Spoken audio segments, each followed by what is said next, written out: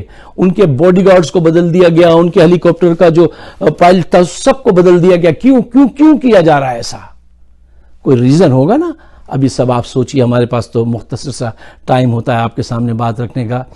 خواتین و حضرات، میں آخر میں آپ سے ایک بات ضرور دوبارہ، میں اکثر یہ بات پریچ کرتا ہوں، کہتا ہوں، پھر کہوں گا کہ دیکھیے آج کا دور جو ہے وہ کمیونیکیشن ایرا ہے، میڈیا کو ہاتھ میں رکھنے کا دور ہے، دماغوں پہ قبضہ کرنے کا دور ہے، اے آئی کا، آرٹیفیشل انٹیلیجنس کا دور ہے.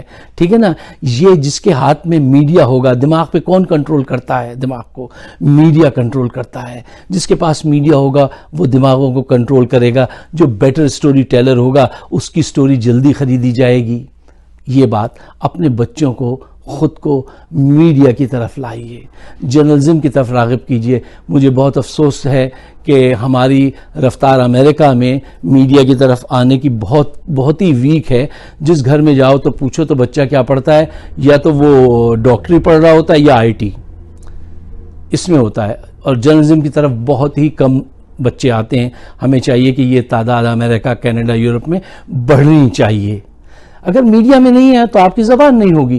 اور دوسری بات یہ کہ آپ کا انٹلیکچل بینک جو ہے وہ بھرپور ہونا چاہیے، بڑا ہونا چاہیے. یہ آج کا وقت اور آنے والا وقت اسی کا ہوگا جس کے پاس انٹلیکچل وزڈم ہوگی، ذہن کے سوچ کے جو زاویے پرتوں کھولتا ہوگا، جو میڈیا پہ ہوگا، جو اپنی بات کہہ سکے گا. یہ کتنے افسوس کی بات ہے کہ اتنے بڑے حادثے کو پاکستانی میڈیا نے کتنا کوریج دیا، کوئی بہت اچھا کوریج نہیں دیا. اگر آپ اپنے جسم کے ساتھ یہ سلوک کر رہے ہیں تو پھر آپ سوچئے کہ دوسرے آپ کے ساتھ کیا کریں گے اور کیا کرنا چاہیے ان کو. آخر میں یہی دعا کرتا ہوں, اس بچے کے لیے دعا کیجئے جو اب ساری زندگی کس احساس کے ساتھ جیے گا, وہ کہ اس کے ساتھ کیا ہوا تھا, اس کی زندگی کیسے لوٹی تھی, وہ کہاں تلاش کرے گا, کہاں صدائیں دے گا اپنے پیرنٹس کو. اللہ تعالیٰ اس سے کوئی ایسا کام لے جو پوری انسانیت کے کام آئے. یہ دعا ضرور کیجیے گا. اپنی رائے سے نوازیے جو بھی آپ سمجھتے ہوں. ہمارا چینل ہے فائق صدیقی شو, اگر آپ کرنا چاہیں سبسکرائب تو ضرور کیجیے. شکریہ.